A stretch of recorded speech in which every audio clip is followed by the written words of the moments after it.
Alright, 5. The game of cold turkey. Knowing you want physical quitting is an important part of the psychological preparation, and even an important part of knowing the methods you're going to use, why, and corollary why they're going to discard other possible methods. It's important because you must have the faith of the method truth, otherwise you may get halfway through your quitting campaign and think it isn't working quite as I hoped I did. Maybe some of the other methods wouldn't be better. Maybe I should give up and start all over. This is the downfall of many smokers try to stop. Since you've got the faith, anything to carry out with it all the way to the end of the line. Faith, but not a blind faith. I have a basis in reasoning and logical thinking through what's good and what isn't good on your particular case. Some smokers simply stop smoking. On Fridays, smoke as much as they ever smoked, and they come home Friday night and they say, never again. On Saturday, turns out they mean it. On Saturday, they don't smoke at all, never again. Cold turkey is called, they have been pushed to the only possible way of quitting. You cut down. You can't cut down, they all tell you. You can't taper off. The only way to quit is quit, and just plain quit. Cold turkey, never touch a cigarette again. Some very responsible, reasonable, authoritative people have made the statement, including the authors in some book similar to this one. Cold turkey quitters themselves are likely to be loud boosters of the method. They are proud of themselves, rightly so, of course, but they sometimes tend to let this pride inflate their egos a little, and look upon themselves as a person with the iron will, unflinching and self-control. They walk about the earth saying, look at me, look how strong I am, and they urge the cold turkey system upon everybody else in such the same way the jogging enthusiasm, cold baths before breakfast, bugs, and fatalist urge of the own particular system, self-discipline upon other people. The act of preaching such self-discipline is actually, many of the most cases, simply a digestive form of bragging. The preacher says, in effect, that I'm strong enough to do this, and things go this way. Are you strong enough? Are you afraid to try? Let cold work. You told turkey boosters preach and brag. Listen, not politely, and go your own way. For a smoker, watchers are quite certain cold turkey system is not the only way, even necessary, the best way. You know that this is true because we proved it. With the system you've been successfully with one will explain that you've been broke with the actual system sense of having rigid mechanical rules, more like we call it the philosophy, the approach of the capable, endless variation for fit needs of the nature each individual. You can incorporate other systems in it if you like. If you think that you'll serve well within Smoker's Watch approach, you could go cold turkey, or you can go warm turkey, or you can go anywhere in between. Pick what's right for you. But we think that you should be warned about some of the possible problems the cold turkey route, the tough way to go. Understandably, many people have failed to make it, and they have become needlessly discouraged. For one thing, cold turkey route has sometimes overwhelming tightrope quality. One misstep and you finish. The two possible outcomes are too successful and total failure. Total success or total failure.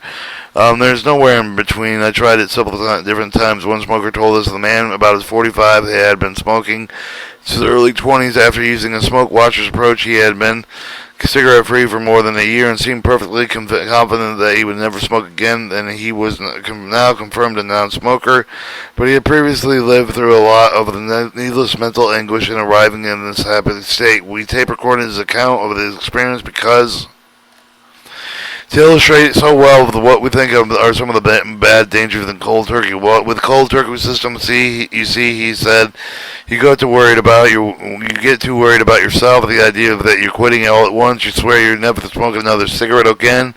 Okay, if you can go through the first week or two, I guess that's fine. Some people have done it, but I don't think everybody ought to expect that as much of himself. Not everybody can hold out through the first bad days. The luck enters in the picture too. But if your life stays pretty tranquil for the first few weeks, maybe you make it and you sail through and kick the habit. Maybe your luck doesn't hold and something goes wrong, like you have the fight with your boss or somebody in your family gets sick. In many cases, one time I was doing all right 4 days without smoke, then crash. A big life insurance bill lands in my mailbox, a bill that I forgot about. It comes every year at the same time. I've forgotten it's due. I'm not prepared for it. I have to do a lot of scrambling around to get the money to pay it, and this brings me down. And I have a cigarette and then another, and well, now I have and you know how it goes.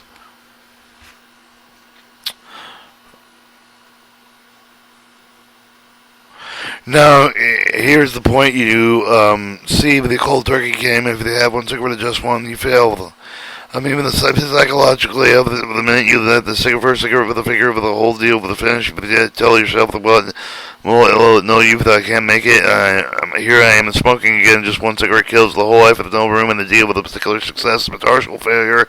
No one else a human frailty with a mistake with everything and nothing just because of some of the bad luck, some of the monetary lapse of the willpower of something you instantly fail that you're forced to believe that you tell yourself that here I am smoking a cigarette, that means I am a smoker again, so I might as well quit but trying go out and buy myself a cigarette and of the damn things. The dead one extra smoker portrayed with the razor's edge quality of the cold turkey route appears to have involved an unnecessary risk for many of the perhaps most of the smokers going to walk the tightrope you can act. At least spread the net below you.